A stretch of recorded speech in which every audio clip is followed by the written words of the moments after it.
자, 가운데 라면 소민이죠. 소민. 아, 들어왔어. 손흥민 골. 여러분, 손흥민 선수가 한 달 2일 만에 드디어 골을 넣었습니다. 야, 여러분, 모우라 칭찬해. 이거는 모우라가 50% 만들어준 골이네요.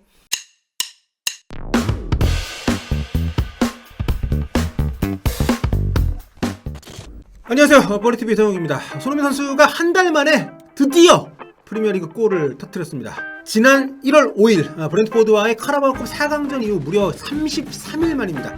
리그에서는 1월 2일 리즈 유나이티드전이 마지막 득점이었죠. 그때 12호 골을 터뜨렸는데 이번에 올 시즌 13호 골, 득점왕 레이스에서 공동 2위 자리를 유지할 수 있게 됐습니다. 이번 라운드에서 지금 같이 공동 2위였던 이 칼버트 루인, 해리 케인, 브루노 페르난데스 모두 이 경쟁자들이 골을 터뜨렸기 때문에 한 발 뒤처질 뻔했던 위기를 무사히 잘 넘기게 됐다고 할 수 있는 거죠. 손흥민 선수의 골은 모처럼 되살아난 팀플레이, 그리고 손흥민 특유의 장점이 절묘하게 조합된 아주 멋진 작품이었습니다. 상대팀 웨스트브롬의 공격을 차단한 뒤에 곧바로 공격으로 전개한 카운터 어택이었는데요. 케인이 가슴으로 살짝 돌려주고 모우라가 이걸 받아가지고 50여 미터, 60여 미터 정말 긴 거리, 장거리 드리블을 했고요. 그리고 그 과정을 모두 적극적으로 따라붙어서 수비수가 없는 곳으로 이동을 했던 손흥민의 쇄도, 그리고 마무리까지 겹치면서 정말 환상적인 골이 만들어졌습니다. 현지에서도 굉장히 많은 극찬들이 나왔고요. 자, 이날 맹활약을 펼친 손흥민, 압도적인 득표율로 프리미어리그 공식 MOM 킹 오브 더 매치에 선정이 됐습니다. 오랜만에 골이었고 또 결정적인 활약을 펼친 것에 대한 보상인데 이게 80%가 넘는 득표를 했어요. 사실 모르겠습니다. 이 정도로 압도적인 평가를 받을 만한 활약인지는 사람마다 생각이 다르겠습니다만 아무튼 축하드리고요. 하지만 가장 주목을 받은 것은 뭐니 해도 해리 케인일 겁니다. 제가 프리뷰 영상에서 해리 케인 조기 복귀설 제기하긴 했습니다만 솔직히 반신반의했거든요. 빠르면 다음 주에 복귀한다고 하더니 알고 보니까 이미 훈련을 시작해서 이틀간 몸을 만든 상태였더라고요. 정말 초인적인 어떤 회복력으로 이번 경기 출전을 했는데 해리 케인 전반 초반에는 좀 0.4극이 안 된 듯한 모습을 잠시 보이긴 했습니다만 특유의 파워, 유연함 여전했어요. 금세 팀 공격의 중심 자리를 되찾았습니다. 그리고 케인이 없을 때 좀처럼 이어지지 않던 토트넘의 공격, 케인의 가세로 완전히 달라졌죠. 에이스의 존재감을 확실하게 보여줬던 시합입니다. 상대 뒷공간을 수시로 파고들었지만 아무런 지원을 받지 못했던 최근 몇 경기 손흥민의 활약도 다시 최고조에 달하는 그런 기량으로 이어지게 됐는데요. 케인의 놀랄 만큼 빠른 복귀, 그리고 손흥민과의 환상적인 호흡에 힘입어서 토트넘 19위 웨스트브롬을 꺾고 완승을 거뒀습니다. 사실 외견상으로는 케인의 복귀가 결정적인 역할을 한 것은 분명합니다. 아무래도 상당히 약체다 보니까 무리뉴 감독이 공격적으로 라인업을 짠 것도 도움이 크게 된 것이 사실인데요. 무리뉴 감독은 지난 첼시전과는 좀 많이 다른 라인업을 가동을 했습니다. 일단 수비에서 실수가 많았던 에릭 다이어를 뺐어요. 산체스를 투입을 했고 중원에서도 시소코를 뺀 뒤에 루카스 모우라를 넣었습니다. 베르베인 자리에는 라멜라가 이제 투입이 됐고요. 그리고 양쪽 풀백들을 적극적으로 전진을 시키면서 평소와 달리 선제적이면서 방어적이지 않은 그런 축구를 구사를 했습니다. 상대가 워낙 약체였기 때문에 가능한 선택이었을 수 있습니다만 결과적으로는 성공적인 작전이었고 어떻게 본다면 결국 토트넘이 이런 축구를 해야 된다는 것을 좀 확인한 것이 아닌가. 무리뉴 감독이 너무 본인을 공격하라고 압박하라고 했다고 합니다만 분위기 자체가 어떤 수비적인 부분에서 부진한 면을 보이는 선수들에게 약간 좀 부담이 많이 가해지는 그런 분위기가 있고요. 그러다 보니까 공격적인 장점을 가진 선수들도 자기의 어떤 능력을 10분 발휘하지 못하면서 많이 도태되는 그런 팀이 토트넘이 돼버렸었기 때문에 이번을 계기로 좀 더 선수들이 자기가 잘할 수 있는 어떤 그런 것들을 좀 더 장려받는 그러한 어떤 분위기가 되야 되지 않나.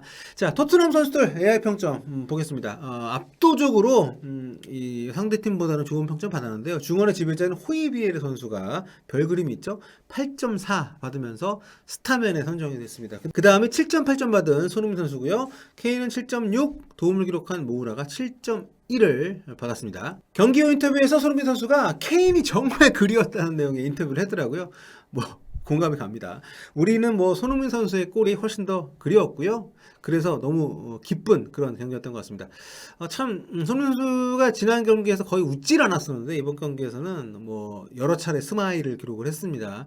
뭐랄까 심리적으로 본인이 해결을 해야 된다는 부담감, 또 팀 성적이 좋지 않은 것에 대해서 많이 자책을 하지 않았을까 좀 걱정이 되는 그런 좀 상황이었는데 어쨌든 해리케인의 빠른 복귀가 저는 이게 단순히 경기력 자체를 떠나가지고 동료들에게 굉장히 또 위안을 줬다는 거, 뭔가 좀 부담을 덜어놓고 플레이에 집중할 수 있는 분위기를 좀 만들어준 것이 아닌가.